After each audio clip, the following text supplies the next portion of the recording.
E aí, pessoal? Está chegando a hora da verdade. Na verdade, o que a gente precisa entender a partir de agora é como que as coisas vão se postar. E em cima disso, nós temos já algumas informações de como será o desenvolvimento de treinamentos do Grêmio e, mais do que isso, qual é o novo Grêmio que a gente projetou durante a pandemia e que, de certa forma, vai começar a se realizar já a partir de agora. César Cidade Dias falando de Grêmio aqui no YouTube, papo de gremista para gremista. Quais as perguntas que a pandemia acabou determinando e que, de certa maneira, a gente precisa cada vez mais tentar compreender? A primeira delas, que tipo de receita o Grêmio vai continuar tendo e como manter as suas obrigações? Neste momento, se faz todo um levantamento, porque é a partir do início do mês de maio que as coisas vão, pelo menos, se estabilizar. Porque no mês de abril ainda tinha metade do mês de março em vigor e aquela metade do mês de março teve um Grenal que colocou praticamente tudo em dia. Naquele momento o Grêmio tinha 90 mil sócios em dia. E é a partir de agora, até o final do mês de maio, que nós vamos ter a noção exata do tamanho da repercussão que a pandemia trouxe para o quadro social. A gente sabe da receita da loja física, que terminou, mas também sabe, e essa é uma notícia muito boa, que o Grêmio vendeu praticamente 6 vezes mais na loja virtual. Ou seja, as coisas vão se adaptando e as pessoas vão consumindo. O quadro social não. Sem a presença do jogo, a gente não consegue repercutir como vai ser, de fato, a representatividade dos torcedores que seguirão pagando, sobretudo os locatários de cadeira, que são uma parte importante da receita desse quadro. Então essa é uma realidade que nós não temos. Quem diz que tem, não tem. Porque isso vai acontecer basicamente durante todo o mês de maio, que nós vamos ter a noção exata.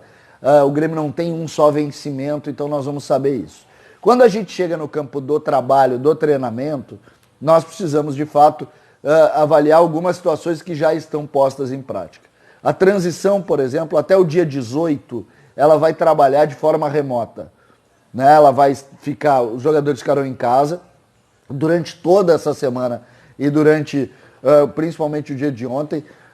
Membros da comissão técnica acabaram colocando já para os atletas como serão esses treinamentos. E isso, de certa maneira, vai deixar muito claro quem vai desde já fazer parte do grupo profissional. Em princípio, nada acontece até o dia 18 de maio.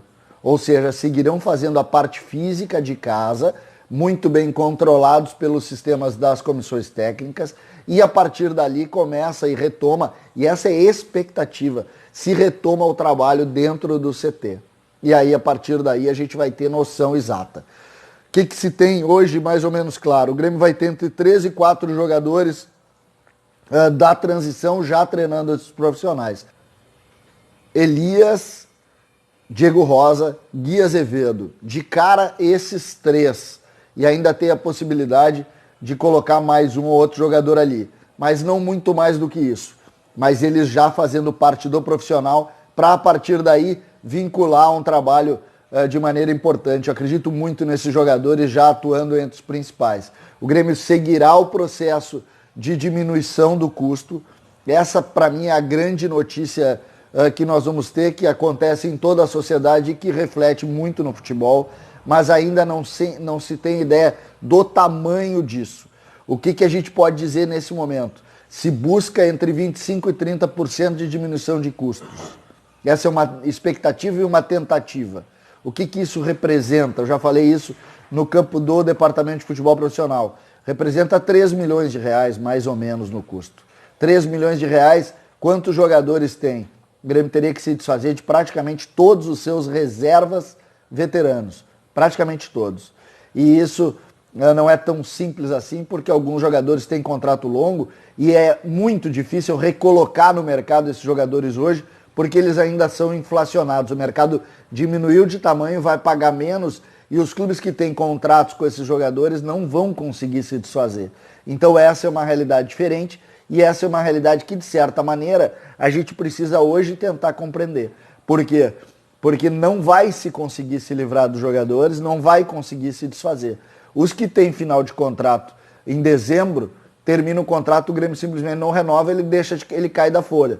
Mas quem tem um contrato um pouco mais longo não tem o que fazer. Então essas são as notícias da hora. Muito mais em cima da expectativa, mas lembrando que esse novo Grêmio que a gente está projetando começou e agora o caminho é sem volta. Não tem como escapar dessa realidade. Mudou a história, mudou a forma de conduzir e essas situações naturalmente vão ser muito importantes nesse processo. Vamos entender a partir de agora como as coisas vão funcionar, porque é a partir de agora que a verdade vai ser colocada, pelo menos em prova, porque não existe futebol mais sem essa mudança. Quem continuar fazendo de conta que tudo está igual, vai quebrar. César Cidade Dias falando de Grêmio aqui no YouTube, papo de gremista para gremista. Siga o canal.